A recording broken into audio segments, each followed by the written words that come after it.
Hello friends, स्वागत है आप सभी लोगों का आपके अपने यूट्यूब परिवार में। और दोस्तों, आज हम लोग करने वाले हैं क्लास 6 एनसीईआरटी की एसएसटी की क्लास, जिसमें कि हम लोग चैप्टर 3 को डिस्कस करने वाले हैं। तो दोस्तों, वीडियो को लास्ट तक देखिएगा। और आज मैं आपको बुक्स न लेकर के उसके लिए एक शॉर्ट नोट्स लेकर आया हूँ, जो कि चैप्टर 3 से जितने क्वेश्चंस बन सकते हैं उस इससे बाहर आपका एक भी क्वेश्चंस नहीं आएगा और इससे छोटा नोट्स भी नहीं बन सकता है। तो ये भी ध्यान दीजिएगा। तो वीडियो को लास्ट तक देखिएगा। सारी चीज़ें एक एक पॉइंट वाइज जो है कि मैंने यहाँ पर आपके लिए लेकर रखा है। तो चलिए दोस्तों, देखते हैं, शुरू करते हैं आज का वीडियो। तो सब याद बात करते हैं। यहाँ पर चैप्टर का नेम है आरंभिक नगर, और बात शुरू होती है हड़प्पा की कहानी से। तो हड़प्पा की कहानी, तो लगभग 150 साल पहले जब पंजाब में रेलवे लाइन बिछाई जा रही थी, तो इस काम में जुटे इंजीनियरों को अचानक जो है हड़प्पा पूरा स्थल मिला, जो आधुनिक पाकिस्तान में है। तो देखिए, यहाँ पे कई चीज़ें जो है कि क्लियर हो जाती हैं कि हड़प्पा जो कि कहाँ पर है, तो पाकिस्तान में है, आधुनिक पाकिस्तान में है यह बात। यह सभ्यता सिंधु नदी के निकट विकसित हुई। आपसे पूछ सकता है क्वेश्चन कि हड़प्पा जो है कि किस नदी के तट पर जो है विकसित हुई, तो सिंधु नदी के तट पर विकसित हुई। और यह सभ्यता कब जो है कितने साल पहले विकसित हुई, तो यह सभ्यता लगभग 4700 साल पहले विकसित हुई। 3 क्वेश्चंस यहाँ से बनते हैं, केवल इस इतने 3 लाइन से 3 क्वेश्चंस बनते हैं, और तीनों के तीनों क्वेश्चंस बिल्कुल इंपॉर्टेंट है, एग्जाम में क्वेश्चन पूछा गया है। इससे रिलेटेड जब मैं आपको प्रीवियस ईयर क्वेश्चंस पेपर कराऊंगा, तब आपको समझ में आएगा कि हाँ, किस तरीके से क्वेश्चन जो है कि पूछे गए हैं। चलिए, उसके बाद चलते हैं हड़प्पा नगरों की विशेषताएं। यानी जो हड़प्पा नगर थे, हड़प्पा की कहानी थी, जो हड़प्पा सभ्यता थी, उसकी विशेषता क्या थी। तो इन नगरों को हम 2 या 2 से अधिक हिस्सों में क्या करते थे, बांट सकते थे। यानी जो इनके नगर थे उनको 2 हिस्सों में बांटा गया था। पहला जो था भाग, उसको क्या कहा गया था, पहला नगर, उसको कहा गया था दुर्ग। तो दुर्ग क्या होता है, ये भी आपसे क्वेश्चन पूछता है। तो यह जो है कि क्या होता था, पश्चिमी भाग होता था, और यह ऊंचाई पर बना होता था, अपेक्षाकृत छोटा था। यानी किसके, निचले नगर के अपेक्षा यह ऊंचाई पर बना होता था, और उससे यह छोटा होता था। कौन, दुर्ग। निचला नगर जिसको कहा जाता था, तो यह पूर्वी भाग होता था, और यह निचले हिस्से पर बना होता था, और यह बड़ा भाग था। कहने का मतलब कि ये मान लीजिए कि एक तरीके का है नगर है, तो इसमें जो है दुर्ग बना होता था, तो ये छोटा होता था पर यह ऊंचाई पर बना होता था। और ये भाग जो बड़ा होता था, ये कहलाता था निचला नगर, और यह बड़ा जो है कि होता था, और यह नीचे स्तर पे होता था। तो ये ऊपर उठा हुआ होता था, और ये नीचे होता था। बात समझ में आ गई। चलिए आगे चलते हैं। तो दोनों हिस्सों की चारदीवारी पक्की ईंट की बनाई गई थी।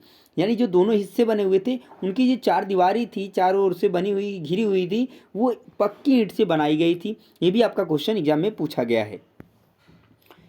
नेक्स्ट पॉइंट आते हैं मोहनजोदड़ो। तो इस नगर में विशाल स्नानागार मिला है। ये क्वेश्चन आपका पूछा गया है कि मोहनजोदड़ो से कौन सा पूरा स्थल मिला हुआ है, तो अब बहुत सब विशाल जो है स्नानागार मिला हुआ है। ये काफ़ी इंपॉर्टेंट क्वेश्चन है, और ये बार बार रिपीट होने वाला है। तो स्नानागार ईंट व प्लास्टर से बनाया गया था। इसमें पानी का रिसाव रोकने के लिए प्लास्टर के ऊपर चारकोल की परत चढ़ाई गई थी, और इस सरोवर में 2 तरफ से उतरने के लिए सीढ़ियां बनाई गई थी। तो ये भी क्वेश्चन आपका पूछा गया है कि जो मोहनजोदड़ो में विशाल स्नानागार मिला है, उसमें जो है कितने तरफ से सीढ़ियां जो है कि बनाई गई थी, और चारों ओर से कमरे बनाए गए थे, और कालीबंगा और लोथल से अग्निकुंड मिले हैं। तो ये भी आपका क्वेश्चन एग्जाम में पूछा जा सकता है कि अग्निकुंड कहाँ कहाँ से मिले हैं। तो लोथल और कालीबंगा से कहाँ मिले हैं, अग्निकुंड मिले हैं। हड़प्पा और मोहनजोदड़ो से भंडार गृह मिले हैं। ये भी आपसे एग्जाम में क्वेश्चन पूछा गया है। आगे चलते हैं भवन, नाले और सड़कों के बारे में, कि किस तरीके से जो है हड़प्पा स्थल में भवनें थे, नाले थी, सड़कें थीं। तो इन नगरों के घर आमतौर पर 1 या 2 मंजिले होते थे। घर के आंगन के चारों ओर कमरे बनाए जाते थे, और अधिकांश घरों में एक अलग स्नानागार होता था, और कुछ घरों में कुएं भी होते थे। कई नगरों में ढके हुए नाले थे और जल निकासी की प्रणाली काफ़ी विकसित थी।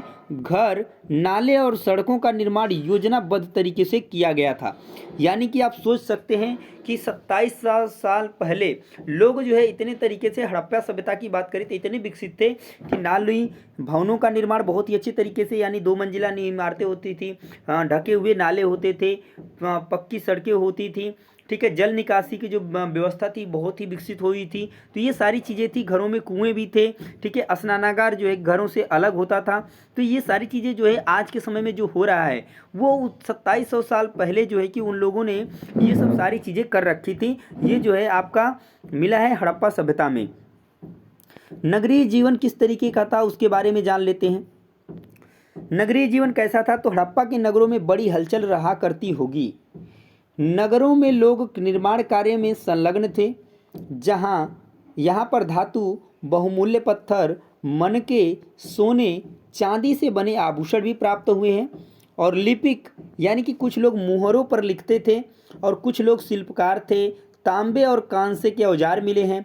हथियार, बने बर्तन, घने बर्तन बनाए जाते थे और चांदी और सोने, गहने एवं बर्तन बाट, चट पत्थर, मनके, कार्लियन पत्थर, हड़प्पा के लोग पत्थर की मुहर भी बनाते थे। ठीक है, तो ये सारी चीज़ें जो है कि वहाँ पर नगरीय जीवन व्यवस्थाएं थी जो इस तरीके की देखने को मिली हैं। ठीक है, आगे बात करते हैं कि फ्यांस क्या होता है।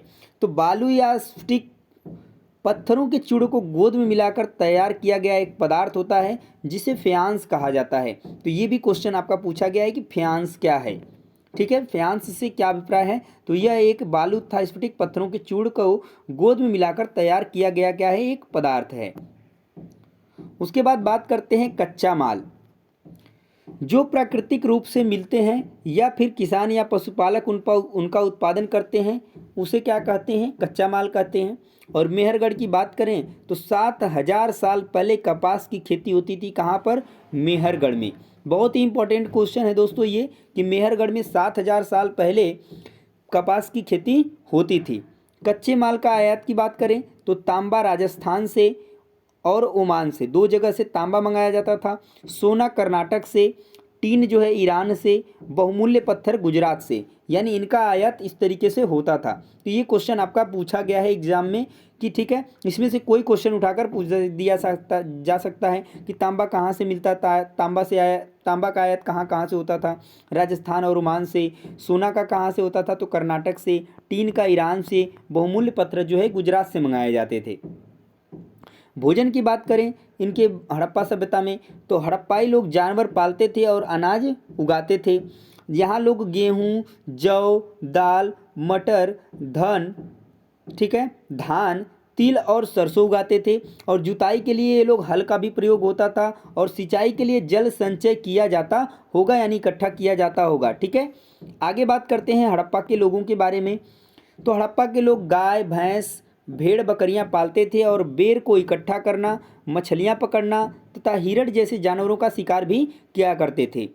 उसके बाद बात करते हैं धौलावीरा। धौलावीरा से जो आज जो है आधुनिक समय में गुजरात में है, खदिर बेट के किनारे बसा था। इस नगर को 3 भागों में बांटा गया था और हर हिस्से के चारों ओर पत्थरों की ऊंची दीवारें बनाई गई थी और इसमें बड़े बड़े प्रवेश द्वार थे। एक खुला मैदान था जिसमें सार्वजनिक कार्यक्रम आयोजन किए जाते होंगे। ठीक है, इस स्थान पर हड़प्पा लिपि के बड़े बड़े अक्षर को पत्थर में खुदा पाया गया है। कहाँ पर, धौलावीरा में, जो कि आज के समय में कहाँ पर है, तो गुजरात में है। लोथल की बात करते हैं। लोथल कहाँ पर है, तो खंबात की खाड़ी में मिलने वाली साबरमती उपनदी के किनारे बसा था। यहाँ शंख, मुहरे, मुद्रांकन तथा मुहरबंदी और भंडार ग्रह मिले हैं। तो ये चीज़ याद रखेंगे, यहाँ पर शंख मिले हैं, मुहरे मिली हैं, मुद्रांकन और मुहरबंदी और भंडार ग्रह कहाँ मिले हैं, लोथल में। ये भी कहाँ पर है, तो गुजरात में है। आगे बात करते हैं सभ्यता, यानी हड़प्पा सभ्यता के अंत के कारण क्या क्या होते हैं। ये जो है इंपॉर्टेंट क्वेश्चन पूछा जाता है कूट वाले शब्द में। कूट वाले क्वेश्चंस जो है कि इससे बनते हैं। तो सभ्यता के अंत के कारण क्या क्या थी, नदियाँ सूख गई होंगी, एक पहला कारण। दूसरा कारण जंगलों का विनाश हो गया होगा। तीसरा कारण है कि बाढ़ आ गई होगी। उसके बाद चौथा जो कारण बन जाता है कि चारागाह समाप्त हो गए या फिर शासकों का नियंत्रण समाप्त हो गया और युद्ध इत्यादि जो है कि इसके विनाश के कारण हो सकते हैं या अंत के कारण हो सकते हैं। तो दोस्तों ये था चैप्टर 3 का पूरा जो है शॉर्ट नोट्स, और इससे ज़्यादा क्वेश्चंस इससे नहीं बन सकते हैं। उसके बाद बात करें तो यही ये एक सेशन समाप्त होता है, क्योंकि मैं आपको एक दिन में एक ही चैप्टर जो है डिस्कस कर रहा हूँ। तो दोस्तों यहाँ पर देख सकते हैं अगला चैप्टर भी आपके लिए मैंने तैयार करके रखा है, तो उसको हम लोग डिस्कस करेंगे अगले नेक्स्ट सेशन में। तो वीडियो आपको कैसी लगी है कमेंट में जरूर बताएं, और ऐसे ही वीडियो डेली देखने के लिए दोस्तों चैनल को सब्सक्राइब करना नहीं भूलेंगे। तो दोस्तों मिलेंगे नेक्स्ट वीडियो में, तब तक के लिए जय हिंद।